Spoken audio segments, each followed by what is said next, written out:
Ya, Bismillahirrahmanirrahim. Assalamualaikum warahmatullahi wabarakatuh. Dan selamat sore ya. Salam sejahtera buat kita semua. Alhamdulillahirrabbilalamin. Hari ini forum dosen berkumpul kembali dan kita akan membahas ya isu yang lagi hangat, bahkan cenderung panas ya.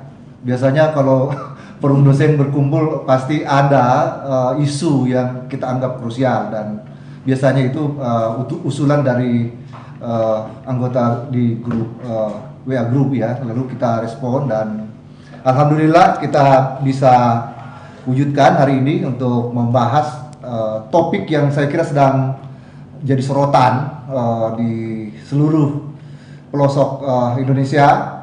Bahkan hari-hari ini kita melihat ya pergerakan protes sosial yang muncul ya dari kalangan cendekiawan, mahasiswa dan para aktivis. Bahkan sejumlah kampus ya sudah bersuara mengenai topik yang kita akan bahas hari ini ya. Nah, sebenarnya ada tiga isu ya yang sebenarnya saling terkait ini, yang kita nanti mungkin perlu lihat, tapi simpul utama dari topik ini barangkali nanti itu yang perlu dilihat, harapan terutama.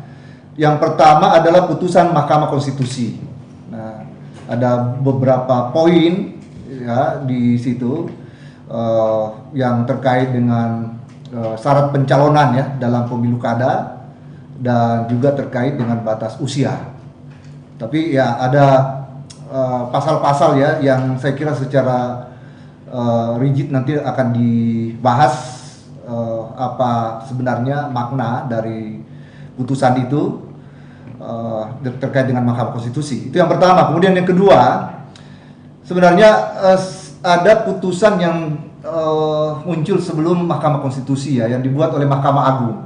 Nah, putusan Mahkamah Agung itu juga kelihatannya bertolak belakang, bahkan berbeda ya, jauh dengan yang diputuskan oleh Mahkamah Konstitusi. Jadi ada perbedaan yang termasuk tadi yang berkaitan dengan terutama syarat usia ya, yang juga sudah banyak menjadi bahan perbincangan. Nah, yang ketiga adalah, nah ini yang sekarang ini saya kira memantik ya banyak sekali kritisisme publik ya, yang sedang dibahas di DPR mengenai rancangan undang-undang pilkada. Nah, ini pembahasan muncul secepat kilat, bahkan menjadi respon yang sangat cepat sekali dibuat oleh DPR setelah terjadi putusan MK. Nah, ini saya kira tiga hal ini harus dilihat ya, bukan sesuatu yang terpisah, harus dilihat keterkaitannya satu sama lain. Bagaimana sebenarnya perbedaan penafsiran bahkan ya terjadi berkaitan dengan soal yang diperbincangkan oleh kita. Baik, saya kira Bapak Ibu, saya tidak masuk ke hal yang lebih detail ya, karena ada di sini yang lebih paham saya kira, apalagi kita kedatangan seorang yang saya kira sudah sangat dikenal oleh semua pihak yang pernah melihat struktur keanggotaan Mahkamah Konstitusi ya. Alhamdulillah pada hari ini ada Prof. Aswanto yang sudah hadir. Makasih banyak Prof. Sudah hadir di tengah-tengah kita. Beliau orang yang paham sekali bagaimana mekanisme ya di Mahkamah Konstitusi. Beliau akan menjadi pembicara utama untuk menyampaikan apa yang sesungguhnya sedang terjadi.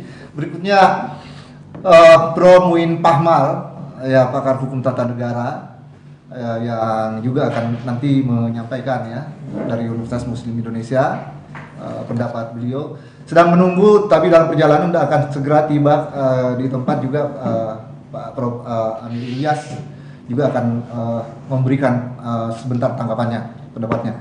Nah, ada beberapa yang mungkin nanti akan memperkenalkan diri ya, peserta yang hadir di forum ini, yang lainnya kebetulan dan memang hanya terbatas ya sebenarnya yang kita undang ya untuk hadir di dalam acara diskusi ini, dan lebih banyak kita harapkan mungkin karena jarak atau hambatan, sehingga ya kita buka akses YouTube dengan akses melalui Zoom. Baik, saya kira kita mulai, saudara-saudara, bapak-bapak, ibu-ibu, masuk ke persoalan yang terkait dengan substansi. Baik, terima kasih Pak Adi, Pak Haji ya, Pak Haji ya. Ya mungkin saya mulai dulu dari kewenangan mahkamah. Kewenangan mahkamah itu adalah kewenangan yang atribusi dari Undang-Undang Dasar 45. Ya. Itu diatur di pasal 24C, ada 4 kewenangan di situ. Pertama adalah menguji undang-undang terhadap undang-undang dasar. Jadi kalau ada norma undang-undang yang dianggap bertentangan dengan undang-undang dasar, itu bisa dibawa ke mahkamah. Lalu yang kedua adalah kalau terjadi sengketa antar lembaga negara, tapi lembaga negara dimaksud ini adalah lembaga negara yang tugasnya diberikan oleh konstitusi juga. Lalu kemudian yang ketiga soal pemilu, sengketa pemilu. Nah cuma ada problem di sengketa pemilu itu karena kalau Undang-Undang Dasar pasal 22E menegaskan bahwa yang dimaksud pemilu itu adalah pemilihan umum legislatif dan pemilihan umum presiden. Sementara faktanya MK sudah lama juga menangani sengketa hasil pemilihan kepala daerah pilkada. Nah ini panjang ceritanya. Lalu yang keempat itu adalah pembubaran partai Yang keempat adalah tadi pertama penguji undang-undang dasar, kemudian sengketa antar lembaga negara, lalu sengketa hasil ya, dan yang keempat adalah pembubaran partai politik. Nah itu kewenangannya dia. Nah Mahkamah Konstitusi sifatnya pasif. Jadi ketika ada yang merasa bahwa haknya terabaikan karena lahir suatu undang-undang, yang sebenarnya justru lahirnya undang-undang itu mendegradasi jaminan yang ada di konstitusi. Misalnya semua orang bisa menjadi calon bupati atau wali kota, tapi kemudian undang-undang mengatakan bahwa yang boleh jadi calon itu hanya laki-laki. Nah ini kan mengabaikan haknya perempuan, segala warga negara bersamaan kedudukannya.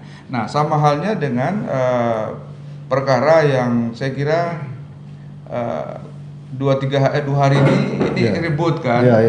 Bukan hanya di tingkat nasional tapi di internasional. Ada beberapa kawan di MK di beberapa negara menghubungi saya. Gimana ceritanya itu? Nah kalau kita lihat kan problem yang diuji norma yang diuji situ norma yang ada di dalam Undang-Undang Nomor 10 tahun 2016.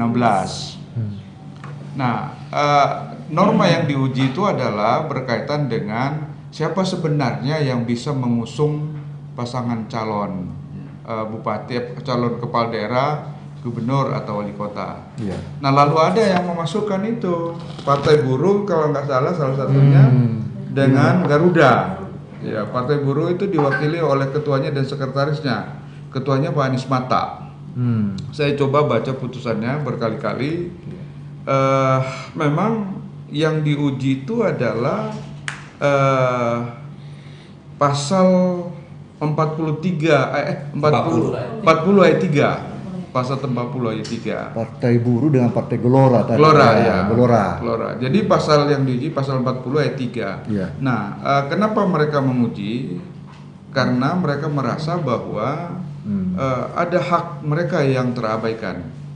Karena selama ini yang bisa mengajukan pasangan calon itu adalah gabungan partai politik atau gabungan partai politik yang mendapat kursi.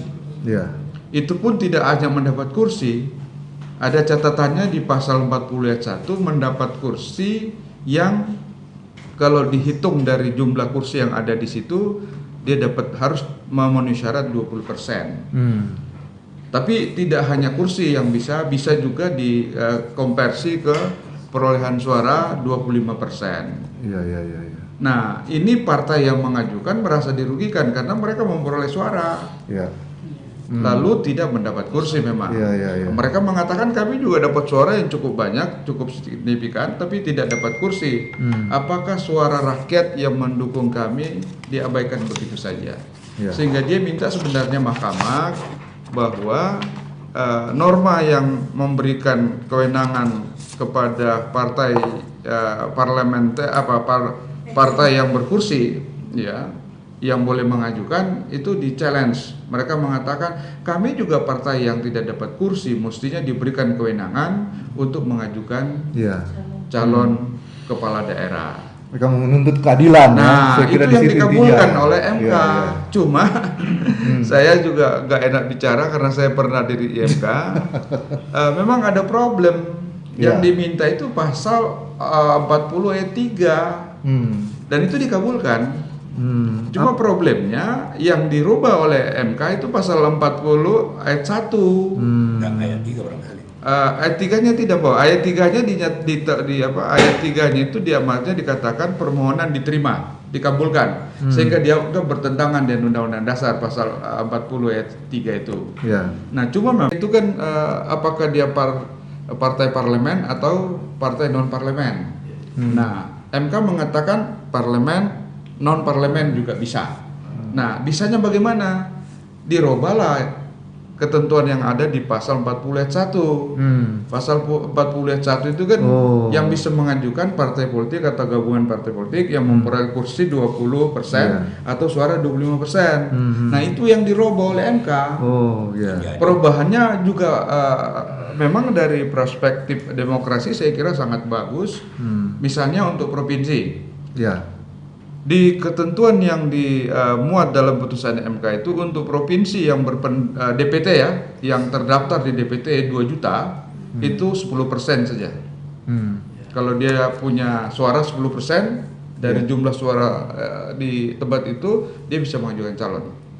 Lalu kemudian yang memperoleh suara 2 juta sampai 2 juta, di atas 2 juta sampai 6 juta itu 8,5%. Lalu yang memperoleh suara 6 juta sampai 10 juta itu 7,5%. Di atas 12 juta itu 6,5%. Nah, kalau di tingkat kabupaten kota 250 ribu DPT itu syaratnya untuk mengajukan pasangan calon itu adalah 10% perolehan suara. Kalau atas 250 juta sampai 500 itu 8,5. Di atas 500 sampai 1 juta ya 7,5. Di atas 1 juta 6,5. Nah, ini yang saya kira menurut saya putusan ini patut untuk kita memberikan apresiasi karena ini membuka ruang kepada banyak putra putri bangsa Indonesia untuk maju dalam kontestasi, dan ini juga salah satu pertimbangan bahwa ya mereka menghindari jangan kota kosong. Karena itu mencederai demokrasi. Kalau kita baca putusannya itu yang bisa kita tangkap di putusan MK itu. Saya kira dan saya kira permohonannya tidak tiba-tiba. Kalau saya lupa tanggal permohonannya. Tapi penanganan perkara di MK itu kan modelnya begini, Pak. Ada yang mengajukan permohonan. Setelah ada permohonan, tentu ditindaklanjuti, diregistrasi, lalu kemudian ditentukan panelnya. Kalau sudah ditentukan panelnya, dilakukan pemeriksaan pendahuluan. Kalau pemeriksaan pendahuluan menganggap bahwa ini ada ada legal standing untuk mengajukan, maka dia diteruskan ke pemeriksaan pokok perkara. Di pemeriksaan pokok perkara dipanggil juga DPR, dipanggil pemerintah sebagai pihak terkait, dan kepada pihak-pihak itu termasuk pemohon diminta untuk membuktikan argumen atau dalil yang dibangun dalam permohonannya. Nah, sesudah itu musyawarahkan oleh 9 hakim, atau kalau tidak cukup paling kurang 7 hakim, baru bisa diambil keputusan. Nah, yang ini cuma 8 hakim. Berarti ada ini ya, usulan dari Partai Gelora dengan Partai Buruh ya, usulan partai. Tapi kan ada keputusan sebelumnya ini. Sebenarnya apa kaitannya dengan putusan Mahkamah Agung ini kan? Ini kan berarti membatalkan ya putusan Mahkamah Agung. Jadi tadi kewenangan Mahkamah Konstitusi tadi itu kan menguji undang-undang terhadap Undang-Undang Dasar. Dalam soal uji undang-undang, Mahkamah Agung juga diberi kewenangan. Tapi yang bisa diuji adalah peraturan perundang-undangan di bawah undang-undang dengan undang-undang. Nah, yang diuji di MA itu yang kemudian dikabulkan permohonannya itu adalah PKPU nomor 9 tahun 2020. Apa bunyinya PKPU? PKPU 9 itu PKPU 9 itu bunyinya bahwa huruf E ya, syarat untuk mendaftar sebagai kepala daerah untuk provinsi itu 30 tahun, untuk kabupaten kota minimal 25 tahun. Nah, PKPU itu memang kewajibannya KPU untuk memberitahu norma yang ada di undang-undang. Isi PKPU itu pasal 4 ayat 1 huruf D itu persis isinya dengan pasal 7. Pasal 7 ayat 2 kalau nggak salah huruf E, bahwa syarat pendaftaran itu adalah 30 tahun untuk tingkat 1 provinsi, 25 tahun. Nah, mestinya mahkamah di sini kan tugasnya Mahkamah Agung adalah menjaga peraturan di bawah perundang-undangan, agar jangan ada menjaga peraturan di bawah undang-undang, agar jangan peraturan perundang-undangan yang bertentangan dengan undang-undang. Nah, KPU itu memindahkan aja isinya pasal 7 huruf E, pasal 7 ayat 2 huruf E. Lalu ada yang wah ini bahaya ini kalau dibiarkan ini. Diajukan gugatan juga ke Mahkamah Agung. Apa yang dia minta di gugatan itu, di permohonan itu? Yang mengajukan gugatan ke Mahkamah Agung sih warga negara juga. Warga negara juga. Lain lagi ya. Jadi warga negara bukan itu. Jadi dia mengajukan bahwa peraturan PKPU nomor 9 tahun 2020 ini tidak benar. Bertentangan dengan undang-undang. Padahal kalau kita lihat itu isinya PKPU yang diuji itu persis memindahkan isinya pasal 7 undang-undang. Jadi mestinya Mahkamah Agung kalau ada ada permohonan seperti itu, mereka menjawab bahwa tidak bisa diterima permohonan Anda karena PKPU ini tidak bertentangan dengan undang-undang. Memindahkan saja. Tapi yang aneh adalah yang diminta oleh pemohon itu dikabulkan oleh Mahkamah Agung. Padahal justru yang diminta itu yang bertentangan dengan undang-undang.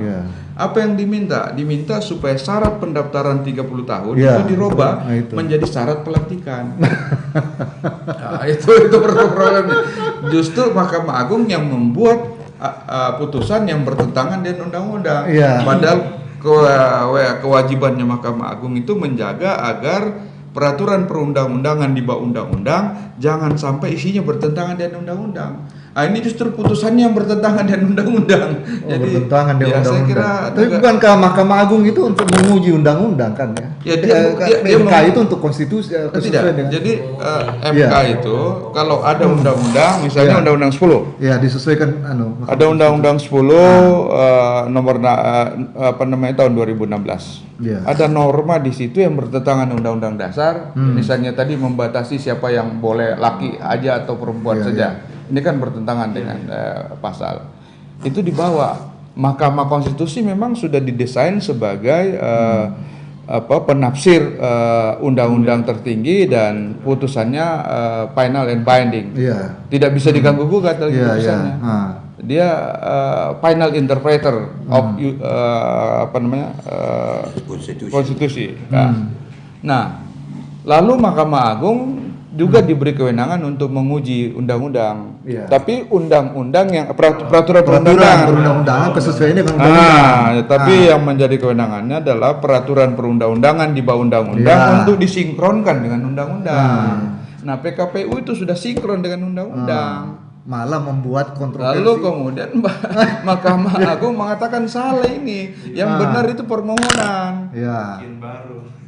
Usia 30 tahun itu tidak sejak mendaftar, tapi nanti kalau mau dilantik.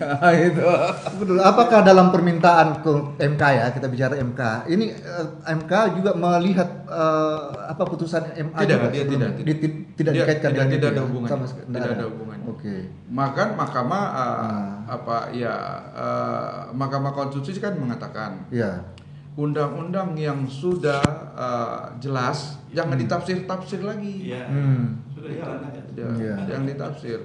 Saya yakin secara personal mereka akan baca, mereka juga baca itu putusan Mahkamah Agung, tetapi dalam pengambilan keputusan mestinya tidak ada kaitannya karena Mahkamah Konstitusi juga tidak diberi kewenangan untuk membatalkan putusan Mahkamah Agung. Gitu Pak Adi. Iya, oke. Iya, weh. Ada Pak Pemret. Ayo sini Ki. Tidak. Oh begitu. Oh ya. Ya. Oke. Sudah kedatangan tuan rumah ini pemimpin redaksi. Oke, makasih Pak Tamsil ya. Baik, sudah ada Pak Prof. Amir Ilyas ya. Juga di tengah kita. Masih sementara kita dengan Pak Aswanto ini. Nanti mungkin alhamdulillah mengikuti di Zoom ya. Sebelum ke Prof. Amir.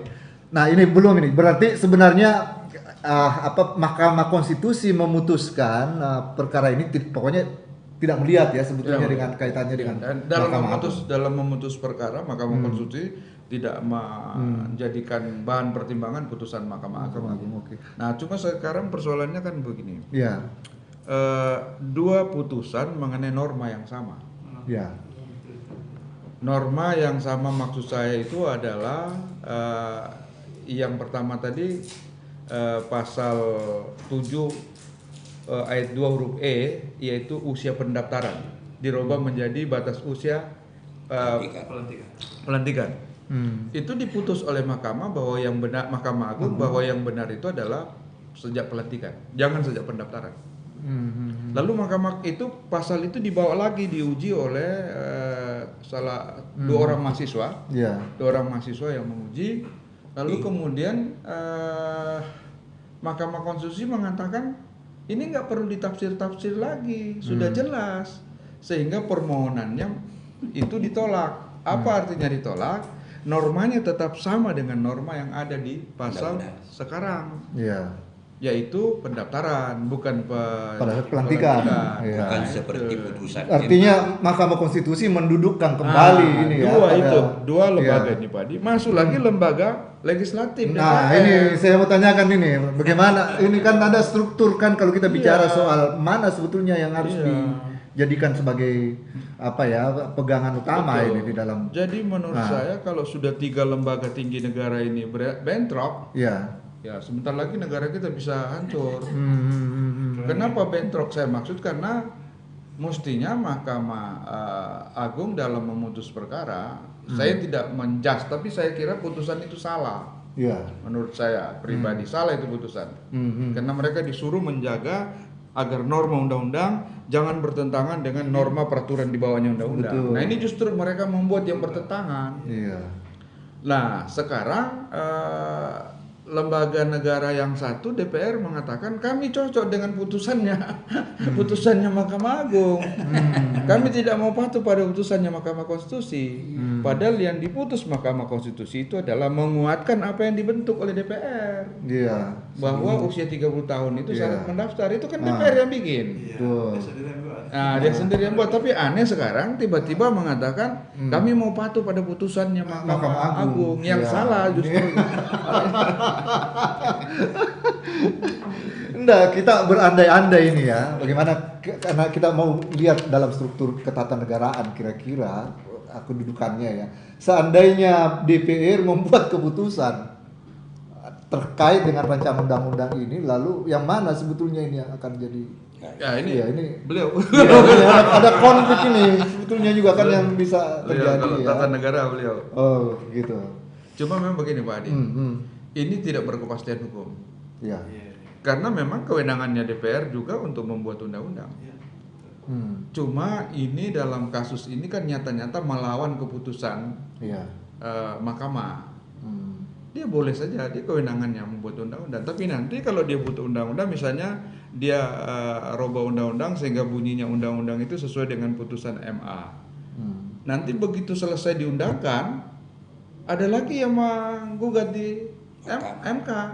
MK batalkan lagi, dia bikin lagi yang baru. Ya nggak berkepastian hukum, padahal negara kita negara hukum, negara yang harus memberikan kepastian hukum. Tapi kalau dari aspek tata negara saya kira saya bukan orang tata negara, Iya, ada iya, senior iya. saya tata negara. Memang kedudukannya nanti ini yang perlu ya, karena sebenarnya reaksi publik itu kan terutama memberi sokongan terhadap Ya. keputusan Mahkamah Konstitusi. Nah, itu yang menimbulkan gejolak saya kira, dan saya kira memang ada kepastian hukum seharusnya yang muncul nanti. Mungkin nanti akan diberi tanggapan ya oleh mungkin karena nanti kita akan diskusi, ada beberapa teman-teman di link Zoom. Kita ke ini dulu, ke siapa? Ini. Terserah. Ya, promoin dulu lah senior ya, karena ada kaitan agak krusial ini Ya. tadi di pertanyaan juga. Jadi baik, terima kasih. Assalamualaikum warahmatullahi wabarakatuh. Assalamualaikum warahmatullahi wabarakatuh. Prof. Aswanto yang saya hormati, saya kira sudah tuntas ini. Ya. Apa yang dikemukakan Prof. Aswanto kita sudah tahu bagaimana duduk persoalannya dan bagaimana keadaannya sekarang. Saya hanya mau berteori dulu sedikit. Ya. Putusan yang adil itu adalah putusan yang sesuai perasaan nurani rakyat. Sekarang ada 3 putusan. Ya. Putusan Mahkamah Agung, putusan Mahkamah Konstitusi, calon putusan DPR. Ya. Yang mana sesuai hati nurani rakyat. Semua orang bisa jawab ini dengan penglihatannya dalam publik. Itu dulu. Jadi putusan yang adil itu adalah putusan yang sesuai dengan perasaan hukum rakyat. Tidak semata-mata sesuai dengan norma. Boleh jadi sama dengan norma, tapi tidak menimbulkan keadilan. Nah, saya tidak mau jawab ini, semua masyarakat di Indonesia ini tahu jawab itu. Yang mana yang sesuai perasaan hukum masyarakat. Di antara 3 tadi. Iya, di antara 3 kita lihat.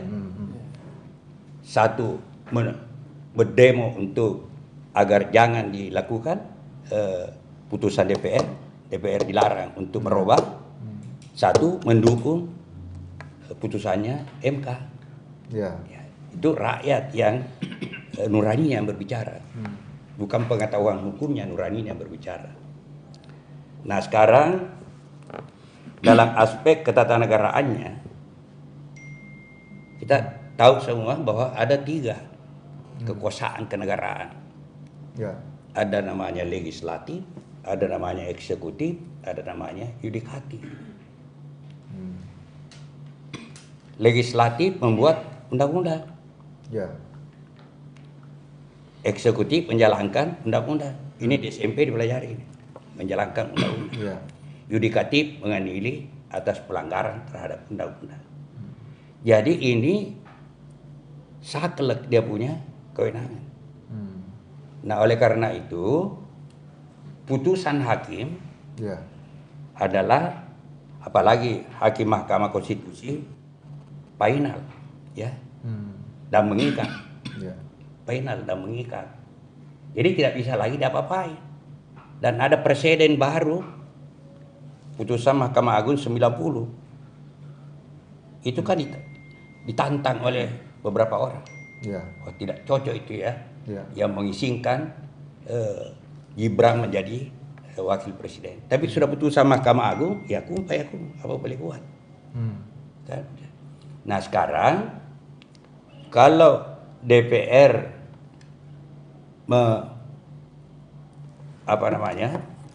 memperbaiki atau menolak atau tidak menjalankan putusan Mahkamah Konstitusi, saya berpendapat bahwa itu perbuatan melanggar hukum.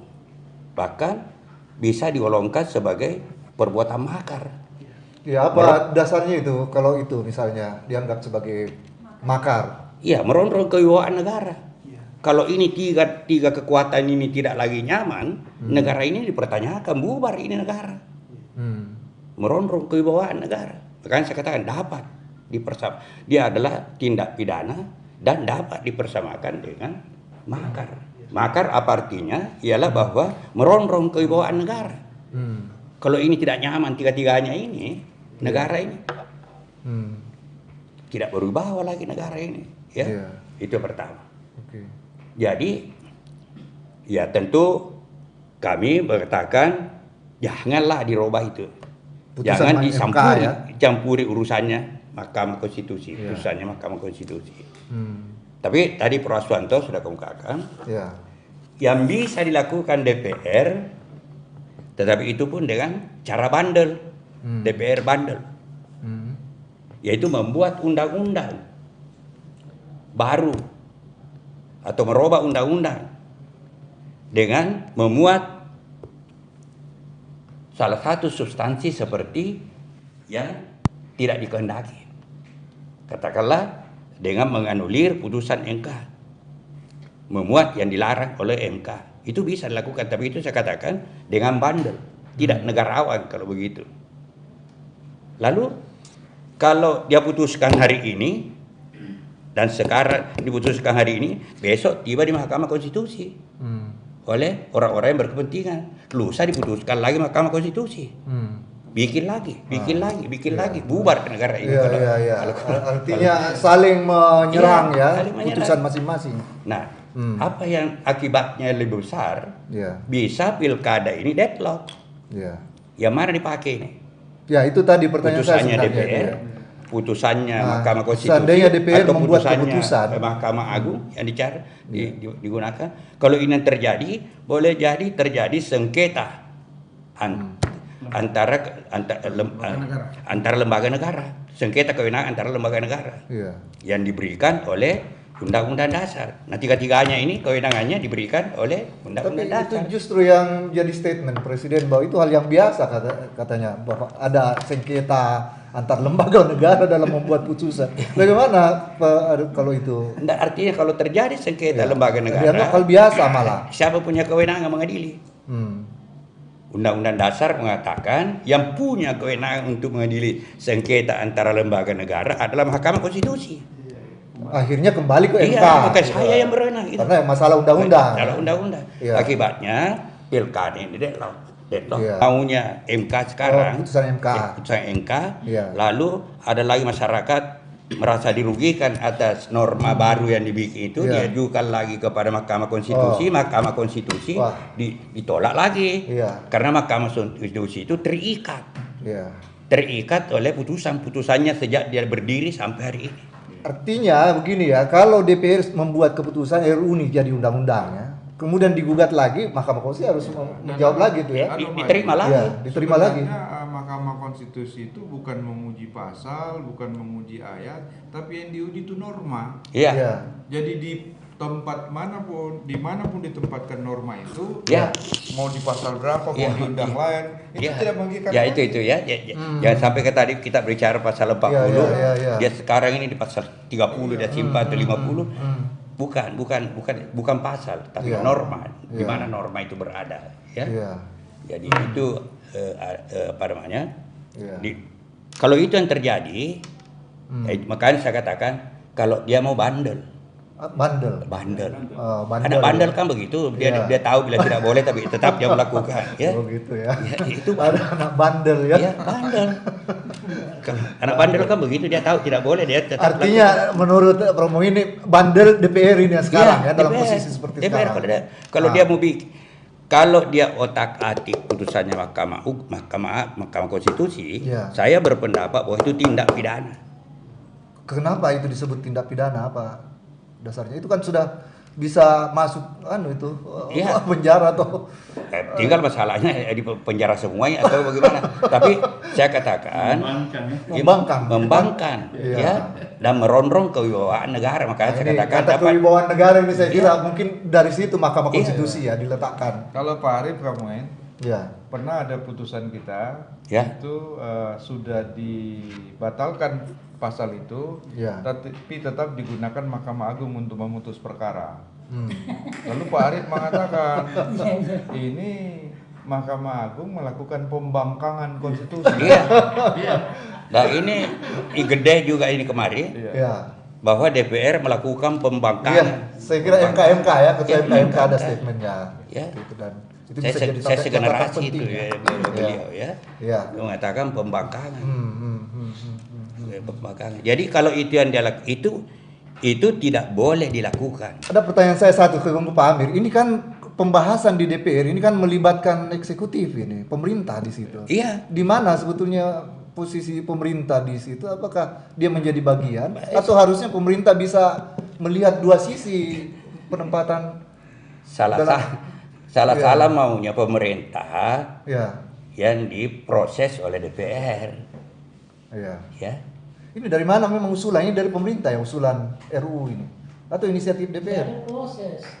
Nah, itu juga kalau tidak melibatkan partisipasi masyarakat. Ada Saya nggak satu tahu dari mana itu sumbernya. Kalau kita telusuri. dari eksekutif.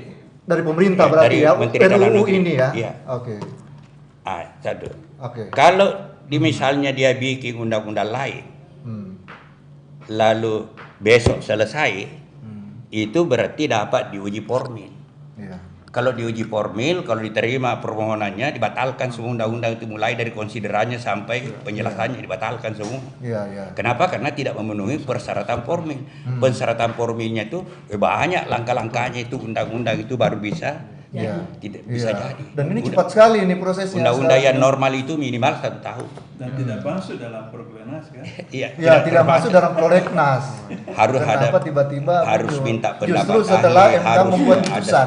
studi publik apa segala macam. Iya. Kalau besok atau minggu depan andai kata quorum tadi barangkali sudah selesai tadi tapi tidak quorum. Itu Iya. Pak Main, kenapa Ciptaker kemarin kita kabulkan? Ya. Itu karena proses pembuatannya kan yang kita kabulkan sebenarnya uji formil. Karena proses pembuatannya yang nggak benar, tidak melibatkan masyarakat. Ya. Lalu pemerintah mengatakan kita sudah libatkan, kita bikin FGD. Iya, iya, iya. Tetapi ada buktinya bahwa FGD yang dianggap melibatkan itu adalah yang betul-betul membawa naskah akademik, dibahas bersama-sama apa masukannya peserta FGD Iya, itu. iya. Sehingga kita mengatakan bahwa pelibatan masyarakat itu harus meaningful participation. Iya, iya. Kalau uji formilnya Dan itu diterima, syarat mutlak ya, sebuah undang-undang sebaiknya ada partisipasi kalau masyarakatnya. uji formilnya diterima, Ya. maka tidak perlu lagi uji materi. Oke. Tidak perlu uji pasal yang merusak itu. Iya, Tidak iya, perlu. iya, Kenapa? iya. Karena rumahnya yang dibatalkan ini. Iya. Isinya tidak usah dikuadi. Karena memang adanya. Kalau dia lakukan dalam tempo waktu ini, saya pastikan ada yang mengajukan uji formil. Ya. Dan saya pastikan Mahkamah Konstitusi menerimanya sepanjang Iya. tidak kemasukan. Tapi ada waktu yang sangat singkat sekali. Ini Iya. jadi krusial juga nanti ya. Iya. Tiba-tiba misalnya masuk ke tahapan ya, pilkada ya. Sementara undang-undang itu belum dibahas di MK, misalnya mengajukan gugatan balik terhadap hasil putusan di Nah, DPR. sekarang Menimbulkan persoalan para pelik lagi itu. pengacara kondan di Jakarta itu sudah jalan juga anunya itu dia ikuti iramanya itu iramanya Iya. pembahasan itu dia Ah, sudah diikuti juga. Ketok hari ini sebentar malam juga kasih masuk. iya, iya. Aduh. Mahkamah Konstitusi juga pasang kacamatanya lihat situasi. Hakim konstitusi juga. Peluang ini. Enggak, karena ada situasi tahapan pilkada ini yang saya khawatirkan di mana masyarakat kemudian terbelah, ada ketidakpastian hukum Iya. dan itu Nah, bisa menimbulkan Secara chaos. akademik saya berpendapat bahwa secara alasan filosofi untuk merubah ini tidak ada. Alasan filosofi itu melahirkan keadilan. Oke. Keadilan apa yang terkikis dengan putusan Mahkamah Agung. Iya. Secara sosiologis tidak ada alasan secara sosiologis. Artinya dari segi kemanfaatan. Ya. Secara yuridis juga tidak ada. Dan Karena ini yuridis kalau- adalah kepastian. Kalau secara yuridis kan undang-undang P3 itu, undang-undang 15 ya tahun 2022, setiap pembuatan undang-undang atau perubahan undang-undang wajib membuat naskah akademik. Iya. Ini ada naskah akademiknya enggak? Bagaimana naskah akademik? Ini dia ini. Nah begini juga ini. Tidak sesuai prosedur ya di dalam. Saya pastikan begini. Ya. Saya pastikan begini. Iya, iya. Begitu kedengaran kemana arahnya MK, dia sudah bentuk juga perubahannya. Ya, Sama ya. dengan pengacara-pengacara kondan di Jakarta sekarang dia ikuti DPR, Ya. kemana arahnya DPR dia sudah bikin juga. Ya, Begitu oke. putus, besok masuk. Iya. Iya. Oke, saya ke Bro Pamir ini. Dek, silakan. Ini agak membuat masyarakat ini kan sekarang ini kelihatannya sebagian besar sebenarnya diam ya, tapi sebagian besar banyak juga sebagian yang menolak ya, yang turun ke jalan dan segala macam. Ini kan sebenarnya perlu penjelasan ke publik ya, termasuk saya kira juga posisi pemerintah menurut saya ya. Kira-kira bagaimana seharusnya pemerintah ya eksekutif ini mengambil sikap, karena kelihatannya dengan DPR ini ya saling ini kayaknya ya saling mengikat ini DPR dengan pemerintah. Nah ini problem berat ini saya kira ya kalau kita kaitkan dengan putusannya Pak MK. Silakan terima kasih. Assalamualaikum warahmatullahi wabarakatuh. Ya. Yang saya hormati pimpinan sidang Prof. Adi dan Prof. Aswanto, Prof. Muin dan teman-teman di forum dosen. Saya melihat ada dua putusan ini memang lagi hangat, itu putusan 60 dan putusan 70. Putusan 60 ini menyangkut ambang batas pencalonan untuk pilkada, dan saya melihat bahwa ternyata saya buka-buka baca-baca tadi putusan-putusan ini, Prof, ternyata sebenarnya putusan ini sudah pernah dibatalkan tahun 2005 di Undang-Undang Pemda. Yang mana itu yang dibatalkan ini? Yang inkonstitusional pasal 41 dengan alasan buat apa lagi ada alternatif kalau toh kan ini suara DPR 20%, kemudian suara sah 25%. Itu sudah dibatalkan tahun 2005, tidak boleh seperti itu. Jadi kalau saya melihat MK hanya menegaskan ini bahwa tidak boleh seperti ini. Dibatalkan MK dibatalkan bahwa tidak boleh seperti ini, harus menggunakan satu saja, yaitu adalah suara sah. Jadi saya baca ini sudah pernah diputuskan. Jadi ini mempertegas lagi kembali bahwa yang dipakai ini adalah suara sah, yang menurut saya suatu hal yang sangat bagus untuk demokrasi dan untuk menggugurkan mungkin kemarin pemilu lalu kan 49 kota kosong. Kita berharap ini mungkin kalau dengan diterapkannya putusan MK ini mungkin sudah tidak ada lagi kota kosong. Paling tidak meminimalisir kota kosong. Yang kedua pasal 70 tadi Prof. Aswanto dan Prof. Muin sudah menjelaskan, saya kira sangat jelas bahwa di undang-undang juga jelas bahwa tetap diterimanya itu sudah harus berumur 30 tahun. Pasal 7 bro, pasal 7 itu dipertegas lagi oleh Mahkamah Konstitusi.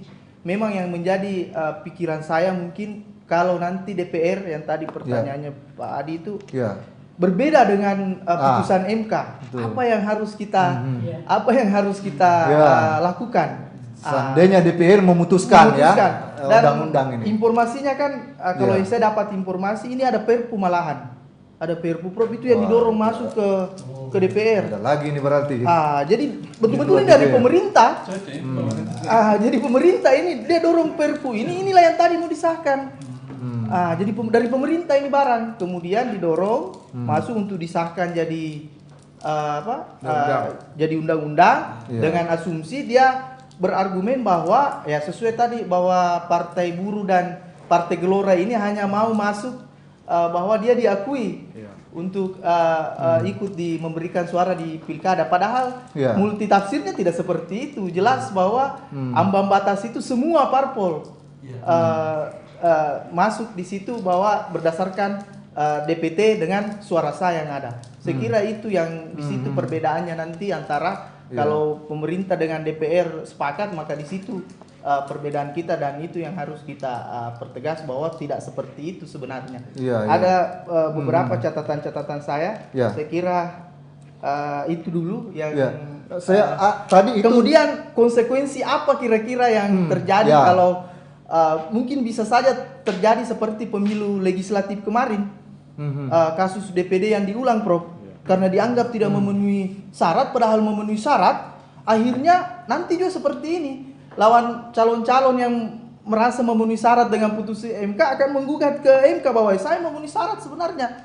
Akhirnya nanti MK daripada dia pasti dia putuskan harus ulang kembali di sana. Hampirlah semua pilkada akan diulang. Ini konsekuensi yang harus diterima. Kalau saya yakin dengan komposisi MK seperti ini, kecuali ada penggantian kita tidak tahu kalau tiba-tiba Mahkamah Konstitusi hakimnya ini berubah, kalau tidak ada perubahan hakim dengan komposisi seperti ini, yakin saja kalau ini tidak diikuti DPR, maka akan ada pemilihan ulang serentak di akhirnya juga ada gugatan ke MK ya pasti, dari hasil pilkada pasti. itu. Karena kan ujung-ujungnya MK yang akan Ini menentukan disesuaikan pilkada lagi ini. dengan- Iya. Aduh. Jadi kalau DPR ngotot ya sudah sahkan, KPU ikuti DPR ya tunggu. Nah itu problem juga. Yang mana sebetulnya yang harus dijabarkan oleh KPU seandainya dua putusan ini Ya, dari kalau- segi apa Ini namanya kan mau- kepatuhan terhadap Ini kan kalau buat undang-undang, Undang-undang. kalau ada revisi kan harus ditindaklanjuti. Selalu ada tindak lanjut dari putusan Mahkamah Konstitusi. Coba kita perhatikan setiap undang-undang yang berubah pasti ada tindak lanjut dari putusan Mahkamah Konstitusi. Kalau itu tidak diikuti bagaimana? Ya seperti tadi dijelaskan Prof. Win, ketatanegaraan kita tidak ada kalau seperti itu. Iya. Jadi harus kita ikuti putusannya Mahkamah Konstitusi. KPU harusnya ya Iya, nanti harusnya. harus mengikuti. Idealnya mengikuti Idealnya. keputusannya Tapi Mahkamah seandainya mengikuti DPR bagaimana? Apakah itu bentuk penyimpangan KPU yang dilakukan karena yang diikuti adalah hasil Ya dia putusan- harus terima konsekuensinya bahwa akan ada pemilu ulang. Tidak mungkin juga Mahkamah Konstitusi mau menjilat ludahnya bahwa dia tidak mau akui yang 6,5% sampai 10% itu. Iya. Di situ Pada saat dilematisnya menggugat nanti Mahkamah Konstitusi ya. Cuma ya pasti banyak yang diulang lah. Saya Iya. memenuhi syarat tapi tidak diloloskan oleh KPU. Ini agak berantakan juga nanti ini Iya. berarti konsekuensinya Iya, ya itu yang Kalau harus tidak kita yang tahu. saling terkait itu. Putusannya MK ini Iya. ada perintah kepada KPU supaya dilaksanakan. Dilaksanakan apa itu? Dilaksanakan putusannya. Iya. Di KPU berdasar kepada putusan Iya MK. iya. Betul. Ada kalau tidak salah baca itu ada itu. Hmm. Ada klausulnya supaya KPU Iya. melaksanakan sesuai dengan putusan ini, salah satu klausulnya. Iya. Oke. Saya menangkap Prof. Amir ya tadi berarti harusnya ini Mahkamah Konstitusi ya yang Iya. menjadi patokan ya Iya. sebenarnya untuk melihat persoalan ini semua kan putusan MK ya Iya, yang seharusnya. Ya, silakan. Ada lagi satu ini Bu Sakapati ya. Oh, ini orang hukum juga ini perlu Baik, kita dengar. Ya, silakan. terima kasih banyak, makasih Pak Ketua, Ya. Prof. Suwanto dan Guru Prof. Muin. Ya. Jadi saya berbicara dalam konteks sebagai Presidium Jaringan Demokrasi Indonesia Sulawesi Selatan. Ya. Ini adalah lembaga mantan-mantan penyelenggara yang secara nasional. Lahirnya atau terbitnya putusan MK 60 dan 70 ini kan dengan tiba-tiba menambah kegaduhan politik secara khusus dalam proses pilkada. Iya. Jadi lembaga yang paling awal untuk mendorong segera mengimplementasikan putusan MK ini adalah Netgrid dan Jadi. Netgrid juga itu adalah lembaga yang jaringan demokrasi juga konteks ini. Ini mendorong untuk segera mengimplementasikan putusan MK. Karena kenapa? Ketika ini tidak segera dilakukan, yang kerepotan adalah penyelenggara. Kerepotannya penyelenggara adalah tentu harus menyesuaikan dari segi regulasi dan dari teknis pelaksanaan pilkada. Dengan munculnya ini kan kegaduhan yang pertama muncul paling awal adalah tentang tafsir regulasi. Ya. Yang kedua muncul konflik tafsir regulasi, muncul konflik antar lembaga, Ya. muncul konflik antara elit politik dan partai politik, muncul situasi ketidakpastian dalam berbagai situasi keamanan saat ini. Ya. Seperti tadi ketika kami di grup jaringan-jaringan secara nasional ini mencoba mencuri-curi dengar, mencari informasi teman-teman penyelenggara yang notabene sekarang kami ini kan mantan penyelenggara saja, hanya mau mencari bagaimana sikap dari teman-teman KPU. Semua diam, Pak. Ya. Tidak ada yang secara jelas mau menyampaikan apa yang terjadi. Padahal sesungguhnya ketika pemerintah atau eksekutif dalam hal ini Kementerian Dalam Negeri, Mendagri ini mengusulkan seperti tadi yang sampaikan Prof. Amir sudah mendorong Perpu. Ya. Secara teknis isi dari Perpu itu harus dibicarakan tuntas dengan penyelenggara. Dalam hal ini KPU. Tetapi secara logika tidak mungkin persoalan yang sangat teknis dalam keterkaitan dengan penyelenggaraan pilkada ini bisa selesai dibicarakan dalam tempo sesingkat-singkatnya. Nah, sehingga inilah kenapa kami teman-teman yang di jaringan ini mencoba terus mendorong untuk segera mengimplementasikan ini, karena ketika kebandelan dari teman-teman legislatif, bahasanya pembangkangan yang dilakukan oleh teman-teman legislatif ini, ya sebenarnya ini mereka membangkang apakah karena tidak tahu atau pura-pura tidak tahu. Ya itu kan masalahnya di situ, karena kami mencermati lagi di jaringan dari bagaimana tanggapan-tanggapan teman-teman legislatif yang ada juga yang awalnya adalah penyelenggara, akhirnya mencari jalan sekecil apapun supaya ini bisa diterobos. Nah, muncullah tadi ini baru saja pertanyaan begini. Sebenarnya ini kita harus berpikir bijak. Kenapa? Secara jelas juga bahwa tugas daripada DPR itu membentuk undang-undang, mengubah dan membentuk undang-undang. Tugas dari MK adalah menilai dari sebuah undang-undang. Nah, ketika sebagai kewenangannya untuk membentuk, maka itu kan sah-sah saja dilakukan oleh DPR. Nah, hanya saja memang sah, tetapi ada juga aturan yang secara jelas sebuah proses pembentukan peraturan perundang-undangan ini kan ada tahapan mekanisme yang harus dilalui. Tidak ujuk-ujuk langsung ketuk palu begitu. Satu kali pembahasan langsung mengetuk isinya seperti ini. Ini cepat sekali prosesnya. Cepat sekali, tidak mungkin lah. Saya sama Prof Muin sepertinya berburu deadline. Saya dengan Prof Muin kalau menyusun skala perda saja ini, berkali-kali proses konsultasi, proses fasilitasi, RDP dan lain-lain sebagainya. Jadi memang ini terkesan ada sebuah pembangkangan dari DPR, ada sebuah persekongkolan, ada sebuah jalan untuk mencederai kondisi politik. Saya kira baik, itu yang saya kira sangat mungkin mengkhawatirkan ya, dengan situasi yang ada sekarang, ada benturan yang potensial ya terjadi antara keputusan DPR ya, aspirasi yang muncul dan mungkin itu mewakili rejim ya, dengan ini yang gerakan yang muncul dari bawah, dari kalangan civil society, kampus, cendekiawan, aktivis, yang saya kira mungkin akan bergulir kalau itu terjadi meluas, akan ada benturan. Nah, itu yang tidak kita inginkan.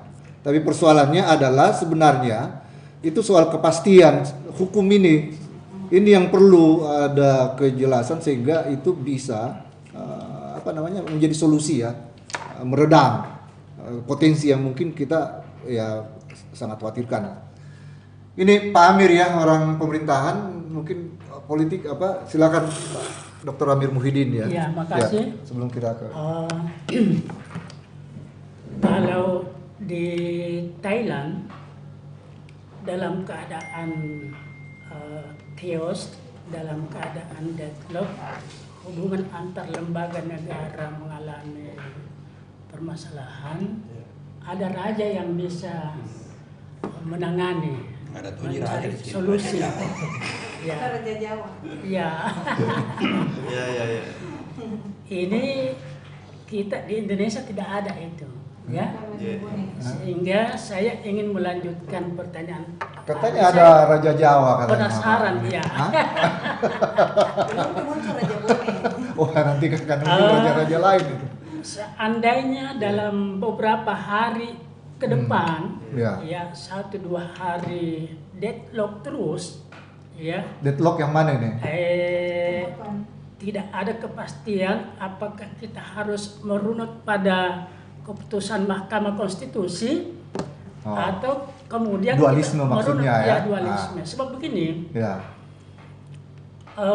hampir setiap hari saat kita mendengar pernyataan dari PDIP misalnya ya, yang ya bagaimanapun juga akan mencalonkan Anies dengan merunut pada keputusan Mahkamah Konstitusi.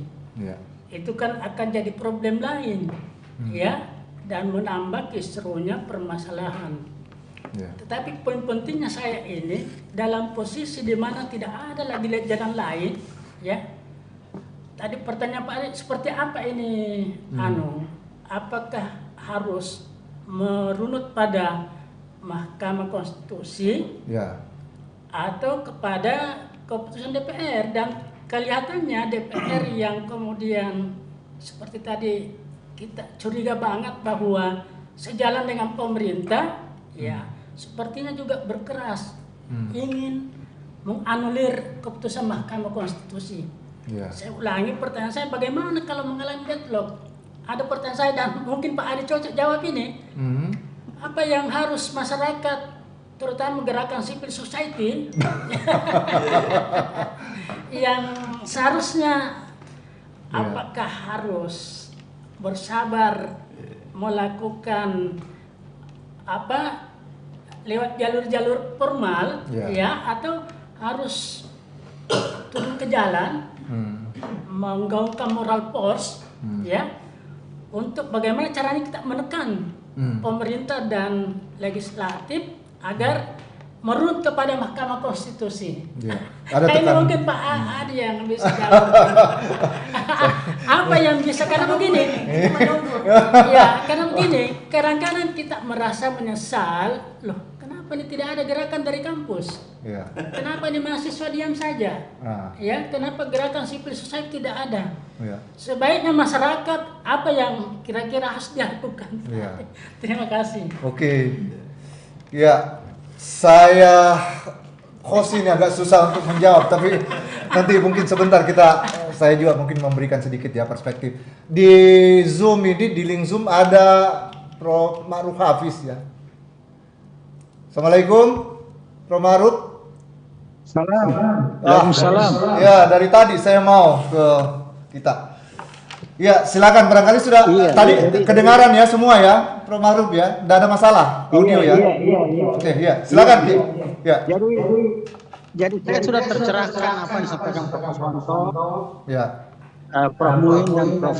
Amir, pembicara lainnya.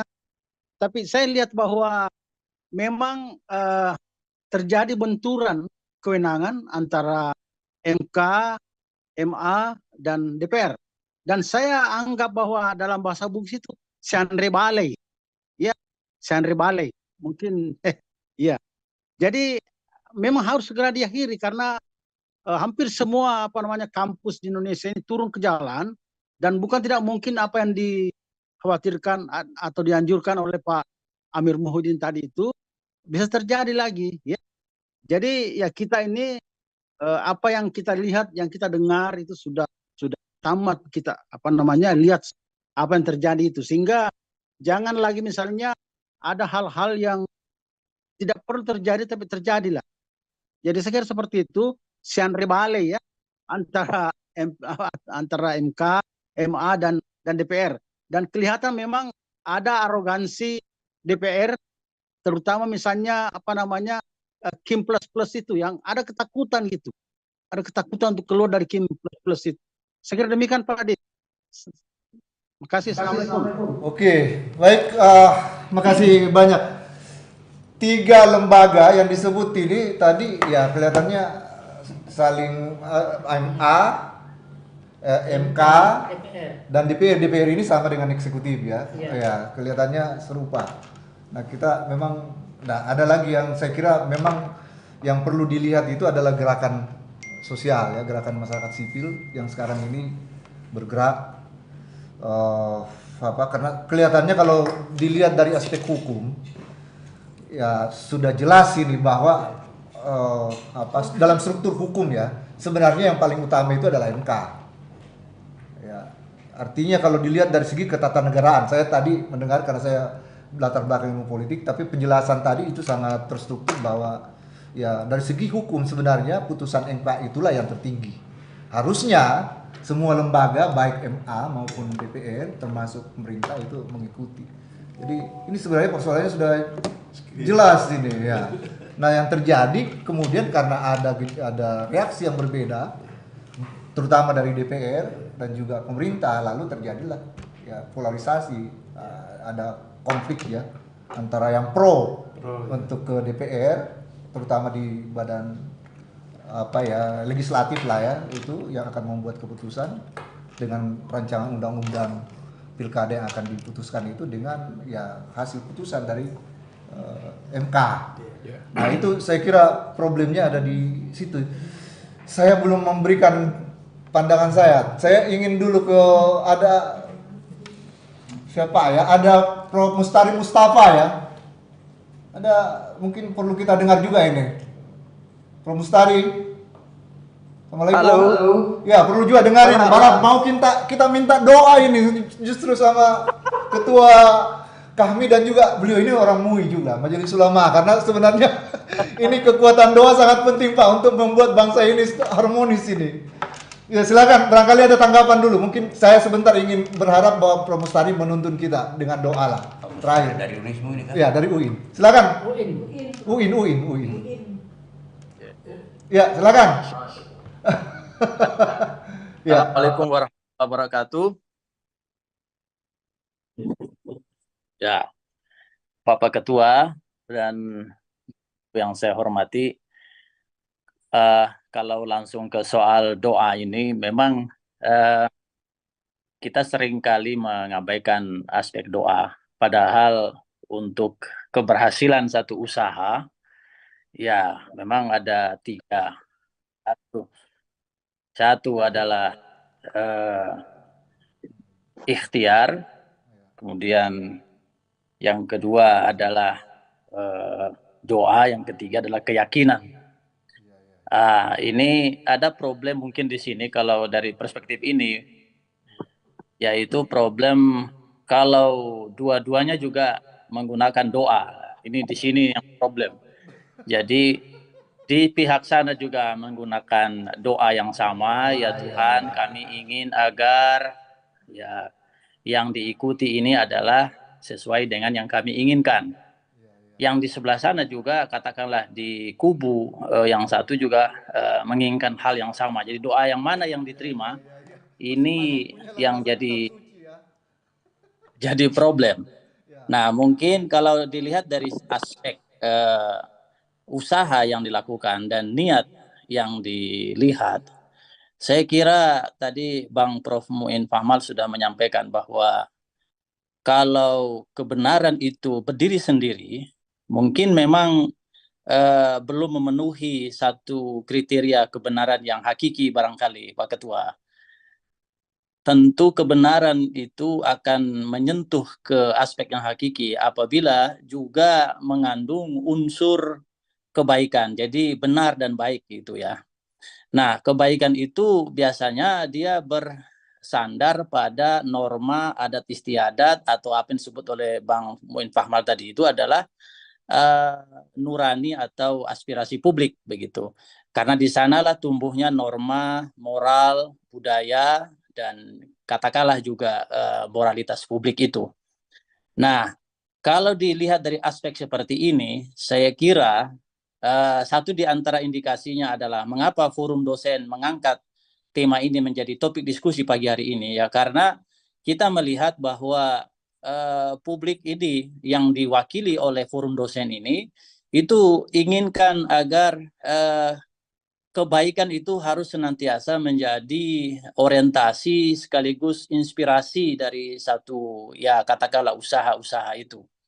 Nah, oleh karena itu maka ya kita berharap aspirasi yang dimana tumbuhnya moralitas atau budaya publik itulah yang katakanlah diridhoi atau dimenangkan dalam hal ini begitu. Karena sejauh ini saya kira kita semua masih ingat bahwa perubahan-perubahan besar ini selalu dimulai oleh katakanlah kelompok-kelompok muda gitu, kelompok-kelompok yang tercerahkan. Yang kebetulan pada era-era modern tahun 70-an 60-an itu selalu dimulai oleh gerakan-gerakan kampus begitu. Tapi intinya adalah gerakan-gerakan perubahan itu dimulai oleh para pemuda. Nah, pemuda pada saat ini itu semuanya bergerak. Nah, kita bisa juga mengatakan bahwa kelihatannya gerakan ini itu adalah gerakan kebenaran sekarang ini itu berpihak kepada gerakan-gerakan generasi muda. Nah, saya pikir saat ini kita berharap ini kalau kita ingin juga menggunakan terminologi doa atau harapan-harapan begini ya Pak Ketua Bang Suryadi, kita berharap bahwa kelompok yang sekarang ini menjadi katakanlah lawan dari gerakan-gerakan kampus ini itu bisa tersentuh atau diberikan semacam ilham, diberikan satu ketercerahan kalbu hati agar dengan gerakan yang serentak pada hari ini mereka bisa berubah, kira-kira begitu. Memang dari satu sisi mungkin ini hal yang mungkin mereka tidak sadari, namanya manusia juga bisa keliru, bisa khilaf begitu ya. Tetapi kalau mereka tidak berubah, saya kira kekeliruan-kekhilafan ini ya saya kira mungkin bisa jadi akan menjadi satu serangan balik kepada mereka sendiri. Nah, saya juga mengikuti di medsos pada saat ini, orang semua mengatakan bahwa ini negara, dalam hal ini elit-elit nasional, itu harus hati-hati dalam menyikapi hal ini. Mungkin awalnya mereka menganggap bahwa kalau mereka mengambil keputusan-keputusan yang sifatnya itu adalah transaksi di seputaran, di lingkaran elit, dan itu mulus-mulus saja, dan kemudian mereka ingin ulangi lagi pada saat ini, saya kira mereka perlu mewaspadai adanya gerakan, adanya respon yang kalau kita pakai istilah anak-anak bahwa sudah keterlaluan ini barangkali begitu ya. Nah, spirit keterlaluan, spirit sosial yang sudah melihat bahwa ini sudah sangat tidak boleh dibiarkan, itu harus diantisipasi oleh negara. Karena apa? Karena saya kira cost-nya nanti secara sosial itu sangat-sangat besar dan yang rugi kita sendiri, yang rugi negara kita sendiri. Kalau negara mengatakan bahwa mereka punya capaian-capaian indeks pembangunan yang cukup baik, tapi kalau begini cara mereka untuk katakanlah memaintain apa yang mereka bangun selama ini, apa yang negara bangun selama ini, saya kira ini akan membuat ya semacam ya kerugian besar bagi negara. Nah, terakhir saya kira mari kita juga sekali lagi kita berharap bermohon kepada Yang Maha Kuasa, mudah-mudahan Tuhan segera menunjukkan mana yang baik dan kita diberikan kekuatan untuk melaksanakan yang baik itu. Dan juga Tuhan tunjukkan mana yang batil, yang buruk, dan Tuhan memberikan kita agar kita bisa terhindar dari yang batil itu. Saya kira begitu, Kakanda Ketua. Terima kasih. Agak plong saya nih, Mak. Karena ada apa ya, soal yang sangat dalam ya, yang ternyata juga sering dilupakan, dan ya itu soal kalbu ya, tadi yang dikemukakan, bahasa kalbu. Tidak membuat Tuhan bingung yang Terima kasih banyak. Saya kira nanti mungkin Pro Mustari kami minta terakhir membacakan doa penutup lah untuk ini. Ini juga memang belum pernah bahkan dilakukan dalam tradisi forum dosen, Pak. Yang pernah dilakukan baca puisi malah. Oke, sebentar lagi karena waktu sudah ini juga agak mepet. Ini ada yang mau memberikan pendapat, silakan. Singkat saja, Pak, karena waktu nanti Bapak Santo akan itu. Sebenarnya krusial yang terjadi ini karena politik ini tidak tunduk pada hukum yang ada. Justru apa yang terjadi hari ini yang kemudian kita lihat DPR tiba-tiba mau mengesahkan hari ini yang kemudian ditunda. Sebenarnya perubahan keempat Undang-Undang Pilkada ini sudah bergulir di tahun yang lalu. Tahun 2023 Kopel sendiri itu dapat daftar inventarisasi masalah itu terakhir di Oktober 2023 tentang RUU Pilkada ini. Tapi itu 25 Oktober. Itu RUU itu ada kaitannya dengan yang sekarang ini sebenarnya. Iya. Oke. Itu tidak ada yang berkaitan dari yang sudah bersih dari daftar inventarisasi masalah di DPR itu. Saya melihatnya tidak ada di tahun yang lalu itu. Dan tiba-tiba itu kan tidak ada suara sampai hari ini, tiba-tiba setelah ada putusan MK itu kemudian muncul dan ingin mengubah itu dan sesegera mungkin untuk diketuk palunya hari ini. Nah, itu yang terjadi. Jadi RUU ini tunggu dulu, saya mau tanya, berarti ini yang sekarang bukan hal yang tiba-tiba. Bukan hal yang tiba-tiba. Tapi kok tiba-tiba setelah ada Mahkamah Konstitusi lalu esensinya sama atau berbeda dengan 2000 yang lalu itu? Yang lalu itu saya melihatnya dari yang terakhir yang sudah bersih dari hasil daftar inventarisasi masalah yang dibikin balik itu, kemudian dilakukan pembahasan itu kan sudah selesai. Saya melihatnya hanya ada satu yang krusial yang ada hubungannya dengan putusan MK kemarin itu di pasal yang tambahannya pasal 201B ada ditambahkan di situ soal apalagi syarat pencalonan. Termasuk yang kita diskusikan sebelumnya di situ adalah hasil pemilu 2024 di situ ditambahkan kan di RUU di Undang-Undang Pilkada sebelumnya yang terakhir diubah tahun 2020 itu tidak ada. Nah, itu kemudian diubah di yang RUU sekarang ini yang akan diputuskan hari ini itu hasil pemilu 2024, Prof. Saya melihatnya. Tapi soal putusan MK kemarin itu tidak ada di situ. Nanti setelah muncul ini 2 hari ini itu kemudian sepertinya DPR akan menambahkan itu. Ingin apalagi mereduksi apa yang diputuskan oleh MK. Yang diputuskan MK ini kan sebenarnya aturan yang memang sudah sebelumnya dikembalikan didudukan kembali. Dan DPR sebenarnya tidak masalah dengan RUU yang sudah dibahas. Nanti setelah putusan MK ini kemudian dia mengambil kembali itu yang sudah sebenarnya sudah bersih itu dari daftar inventarisasi masalah ini menambahkan itu di 2 hari ini yang hari ketiga ini itu akan diputuskan. Tidak jadi. Berarti putusan RUU DPR ini yang sedang dibicarakan itu boleh dianggap bahwa itu reaksi. Betul. Terhadap putusan MK ya. Seandainya tidak ada MK, putusan MK kemarin, mungkin tidak akan muncul ini. Tidak akan muncul itu. Singkat saja Pak, silakan. Ini yang baru berbicara Pak Herman, kebetulan kita kehadiran beliau juga dari Komite Pemantau Legislatif ya memberi kita input bagus. Silakan. Saya kacamatanya mungkin lain. Dari satu pena ini beliau ini. Kacamata saya dari pengurus Nurani Rakyat. Ya mudah-mudahan semuanya ini bukan berasal dari ada korupsi ya. Jadi gratifikasi dan konflik kepentingan. Karena akar korupsi itu ya gratifikasi. Dalam korupsi itu adalah konflik kepentingan. Itu saja. Itu saja yang saya punya. Wah, itu sudah masalah politik itu Pak, itu bukan lagi ranah hukum. Saya barangkali sebelum ke Pak Aswanto nanti dengan Prof Muin dan kita tutup dengan doa ya. Memang negara ini memang cenderung berhadapan ya dengan masyarakat. Saya kira teorinya kita memang tidak harus menggunakan perspektif itu.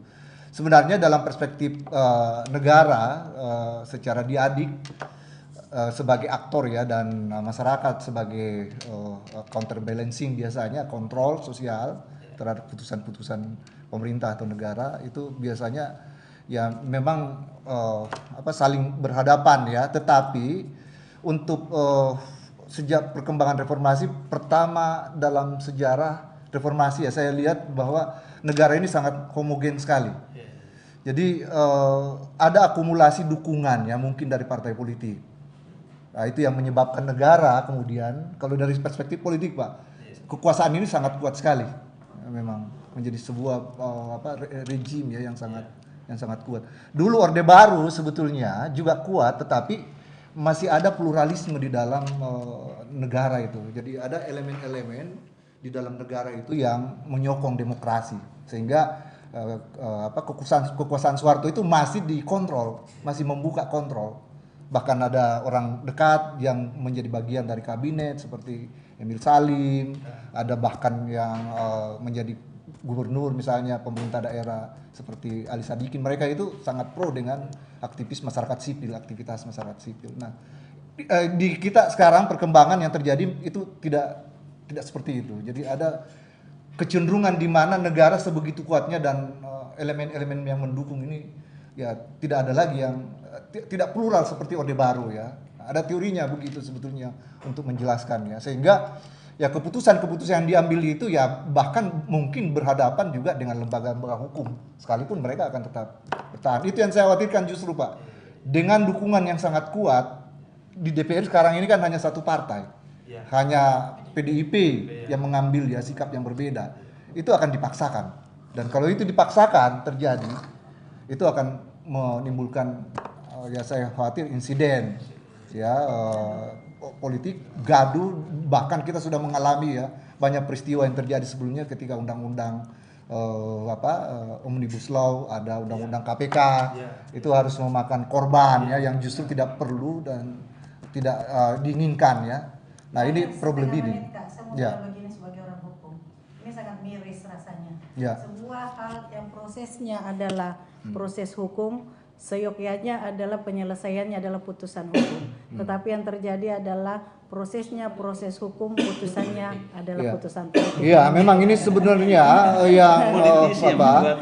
yang menjadi problem berat itu adalah aspek politik ya, karena ada kepentingan tadi sebetulnya ya yang terkait baik berkaitan dengan kepentingan kekuasaan ya yang bersumber dari ya rejim ya dan juga elemen-elemen partai, bahkan mungkin juga ada proses di mana ya transaksi politik ya untuk mengakumulasi dukungan itu terjadi. Nah, gerakan-gerakan civil society sebenarnya itu ya memberi harapan ya bahwa di dalam perjalanan kita ya menghadapi proses pilkada bahkan di ujung dari kekuasaan 2 periode Pak Jokowi muncul, sehingga ya saya sebenarnya awalnya bahkan sangat pesimis bahwa civil society itu tidak ada di Indonesia, sudah punah ya, bahkan karena banyak yang masuk menjadi bagian dari rejim, menjadi bagian dari kekuasaan. Nah ini yang menyebabkan ya banyak aktivis terlibat di situ, sehingga tidak ada lagi suara-suara yang muncul dari luar. Nah ini saya kira menunjukkan bahwa ada suara yang muncul dari kampus, ada suara yang muncul dari kalangan intelektual, aktivis, mahasiswa, menunjukkan bahwa ya harapan tentang ya penataan sistem politik atau ketatanegaraan kita secara demokratis ya bisa kita kelola kembali ya ke depan. Mudah-mudahan tidak ada benturan yang kita khawatirkan ya, karena saya sampai sekarang Pak masih mengkhawatirkan benturan itu. Kalau pemerintah tetap bertahan, DPR dengan pemerintah tetap bertahan dan akan membuat putusan ini bahkan kemudian memaksakan, itu yang justru mudah-mudahan tidak terjadi. Dia begal ini putusan MK DPR untuk menghidupkan Kaisang dan membunuh Anies. Iya, silakan ada terakhir barangkali Pak Santo, saya dengan promoin sebelum ya. Baik, terima kasih. Sebenarnya ada yang lebih mengerikan sebenarnya.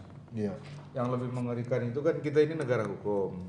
Dalam arti negara hukum tidak hanya sekedar restart, tapi kita adalah rule of law. Artinya ada lembaga yang memang diberi kewenangan untuk mengoreksi putusan-putusan terutama dalam pengambilan kebijakan dan penentuan mengenai norma-norma dalam suatu undang-undang. Itulah sebabnya lahir mahkamah.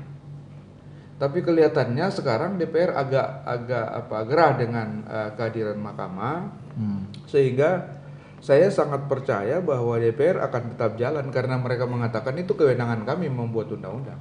Dia akan tetap jalan dengan apa yang diinginkan. Dan saya berpikir dia akan kesampingkan putusan Mahkamah Konstitusi. Dan setelah itu saya kira akan disusul dengan penetapan undang-undang tentang Mahkamah Konstitusi. Karena undang-undang Mahkamah Konstitusi itu sudah disetujui oleh DPR dan Presiden, tinggal diketuk di rapat paripurna, akan dilakukan perubahan. Ada 3 perubahan yang mendasar di sana. Pertama, syarat usia menjadi hakim MK itu minimal 60. Hakim yang sudah menjabat yang belum sampai 60 diberhentikan dengan hormat. Saldi akan kena. Nah, lalu kemudian ada lagi perubahan pasal di situ. Hakim yang sudah menjabat di atas 5 tahun itu dikembalikan kepada lembaga pengusungnya untuk dievaluasi apakah bisa dilanjutkan atau tidak.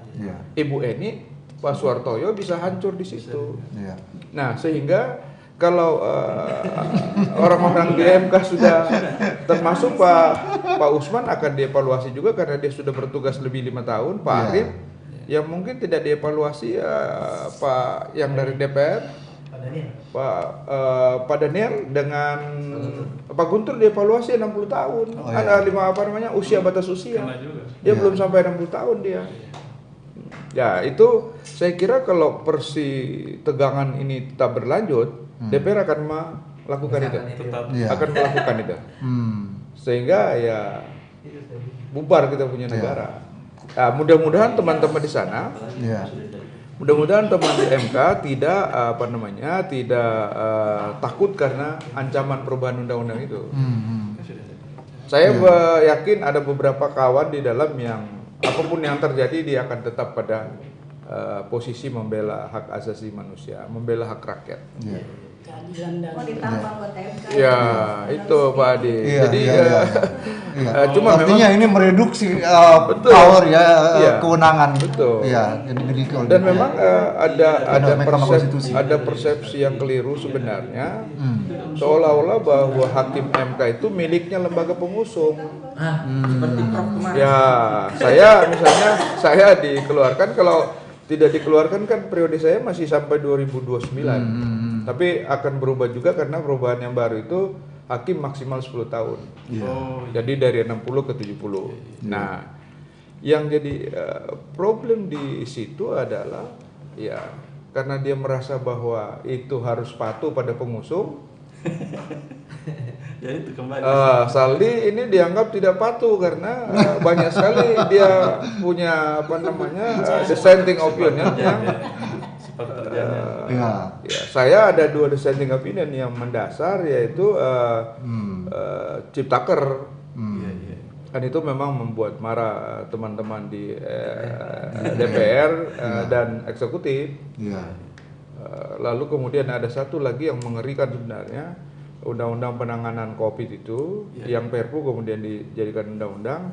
Ada salah satu pasal, Prof, bahwa penggunaan anggaran COVID yang dilakukan oleh Satgas dan jajarannya, kalau terjadi penyimpangan tidak boleh dianggap korupsi. Itu kita batalkan. Itu kita batalkan itu. Jadi itu bahaya. Jadi memang ini saya kira puncak emosinya DPR sekarang terhadap MK. Ini puncak emosinya. Kalau MA saya kira saya mengatakan bahwa MA itu mencederai dirinya sendiri. Dia yang mestinya menjaga norma undang-undang, tapi kemudian dia justru yang mencederai norma undang-undang. Saya kira itu. Jadi kita berdoa mudah-mudahan ada solusi yang bagus gitu. Nanti kalau kembali ke undang-undang dasar asli tidak ada MK. Prof, ada yang sampaikan selang terakhir. Saya mau ambil 2 catatan aja dari hasil diskusi kita. Jadi yang saya mengungkapkan terakhir, saya mengulang saja tadi bahwa DPR tidak punya kewenangan untuk mengacak-acak putusan pengadilan. Apatah lagi putusan Mahkamah Konstitusi sebagai peradilan tata negara. Yang kedua, DPR boleh membuat rancangan undang-undang, tetapi jika dilakukan dan bertentangan dengan putusan Mahkamah Konstitusi, bagi saya tidak ada manfaatnya, bahkan akan membuat kerumitan bernegara dan berbangsa ini.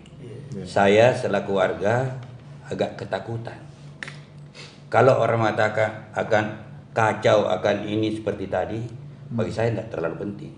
Yang saya di bayangan saya tahun 98. Itu yang saya takutkan, capek saya karena saya termasuk ikut dulu 98 itu. Nah, oleh karena itu saya minta Ustaz tadi supaya berdoa agar Tuhan mengendalikan moral dan jiwanya para pengambil keputusan ini, agar tidak terjadi kerusuhan berbangsa dan bernegara. Saya kira demikian. Terima kasih. Saya kira 2 catatan penting ya. Saya ringkas saja dari diskusi kita. Yang pertama adalah bahwa keputusan Mahkamah Konstitusi itu adalah final dan binding. Dan dilihat dari segi struktur hukum ketatanegaraan kita, seharusnya putusan itulah yang menjadi kiblat ya, atau patron di dalam pembuatan keputusan lain di bawahnya, baik yang bersumber dari DPR maupun yang bersumber dari Mahkamah Agung dan pemerintah sendiri. Itu yang pertama yang saya kira jadi keputusan kita, dan karena itu kita berharap bahwa kembali kepada keputusan MK. Kemudian yang kedua dari hasil diskusi kita ya adalah bahwa munculnya gerakan masyarakat sipil ya, ini juga adalah arus yang sebaiknya dihadapi dengan akomodatif, dengan dialogis, karena bagaimanapun secara politis tadi bahkan sudah dikemukakan kekhawatiran ya, saya sebenarnya mengemukakan juga soal 98 itu tadi, itu kekhawatiran yang sebenarnya jangan lagi terjadi ya insiden besar seperti itu, dan sebaiknya dikelola negeri ini benar-benar secara beradab ya. Karena itu berbagai macam suara yang muncul dari aspirasi masyarakat sipil itu bukan gerakan kepentingan, tapi mereka itu adalah gerakan moral. Intinya sebenarnya adalah suara politik, tapi politik dalam pengertian moral, bukan kepentingan parsial atau parsial. Nah, saya kira itu yang kita harapkan. Karena itu ya pemerintah sebaiknya merespons ya tuntutan ya yang muncul, suara-suara yang muncul dari kalangan cendekiawan, aktivis, mahasiswa, kampus, guru besar, dan itu sebenarnya murni ya disuarakan, tidak ada kepentingan lain kecuali keinginan untuk membuat bangsa ini benar-benar tertata ya secara beradab dan menuju proses demokrasi yang sesungguhnya bisa menghargai ya prinsip-prinsip aspirasi demokrasi. Saya kira demikian dua kesimpulan itu mungkin, dan kita harapkan tidak terjadi benturan aparat negara, pemerintah menghadapi ya aksi demonstrasi itu secara persuasif. Itu saya kira intinya dari diskusi kita. Nah, saya memberikan kesempatan terakhir kepada Prof. Mustari Mustafa. Beliau ini ketua kami Provinsi Sulawesi Selatan, juga beliau bagian dari struktur ketua Majelis Ulama Sulawesi Selatan MUI, dan beliau juga dosen di Universitas Islam Negeri Makassar. Silakan Prof. Mustari, saya kira mudah-mudahan pertemuan kita berbuah yang juga bisa mencerahkan ya dan memperbaiki situasi yang kita hadapi saat ini. Silakan menuntun kita apa yang menjadi doa yang perlu kita sampaikan ya. Silakan. Amin, Allahumma amin. Mari sama-sama kita tutup acara dialog yang sangat luar biasa ini dengan sama-sama berdoa dengan menyebut namamu ya Allah yang maha pengasih lagi maha penyayang. Bismillah, Allahu Akbar, la hawla wa la quwwata illa billah. Allahumma salli ala habibina wa syafi'ina Muhammad sallallahu alaihi. Allahumma arinal haqqa haqqa warzuqna ittiba'ah wa arinal batila batila warzuqna ijtinabah. Ya Allah, Tuhan yang maha pengasih dan penyayang, kami memohon kepadamu dengan hati yang penuh harap, dengan penuh kerendahan hati. Di tengah krisis, di tengah ketegangan yang sedang melanda negeri kami saat ini, kami mohon petunjuk, kami mohon rahmat-Mu ya Allah untuk mengatasi perbedaan dan menemukan jalan menuju kedamaian dan keadilan. Allahumma ya Allah, berikanlah kebijaksanaan kepada para pemimpin kami. Bimbinglah mereka untuk mendengarkan suara rakyat, suara kampus, suara generasi masa depan bangsa kami dengan hati yang terbuka dan pikiran yang jernih. Semoga mereka, para elit, para pemimpin kami, mampu memahami tuntutan-tuntutan rakyat melalui suara-suara kampus, suara-suara cendekiawan di jalan, yang mungkin saat ini belum pada kembali ke rumahnya. Mereka atas nama kami, rakyat, menginginkan perubahan yang benar, yang baik untuk kemajuan bangsa kami. Ya Allah, lembutkanlah hati kami semua, baik penguasa, para elit, rakyat, anak-anak muda kami dari kampus, sehingga kami dapat berdialog dengan penuh rasa hormat, saling pengertian. Jauhkanlah kami dari sikap keras, sikap egois yang hanya akan memperburuk keadaan. Ya Allah, berikanlah kekuatan, kesabaran kepada para mahasiswa, para aktivis, para demonstran, dan juga kelompok-kelompok yang saat ini sedang berjuang, baik di jalan-jalan, melalui pikiran-pikiran mereka, melalui diskusi-diskusi mereka, berjuang demi perubahan. Lindungilah mereka dari segala bentuk kekerasan, bahaya, intimidasi. Semoga perjuangan kami semua selalu berada dalam lindungan dan membawa kebaikan bagi seluruh rakyat Indonesia. Ya Allah, kami mohon ampunan-Mu atas segala kesalahan dan kekhilafan kami. Berikanlah kami kekuatan untuk memperbaiki bangsa kami, membangun negeri kami menjadi lebih baik, adil, baldatun, taujibatun warabbun ghafur. Rabbana atina fid dunya hasanah, wa fil akhirati hasanah, wa qina azabannar, walhamdulillahi rabbil alamin. Selesai Kak Adi. Amin ya rabbal alamin. Demikianlah Bapak Ibu, saudara-saudara, para pemirsa, dialog forum dosen kita tutup dengan ucapan alhamdulillahirabbil alamin. Mudah-mudahan nanti di kesempatan berikutnya kita akan mengangkat lagi topik yang lain atau masih ada kaitannya dengan situasi hari-hari ini. Assalamualaikum warahmatullahi wabarakatuh. Waalaikumsalam warahmatullahi wabarakatuh.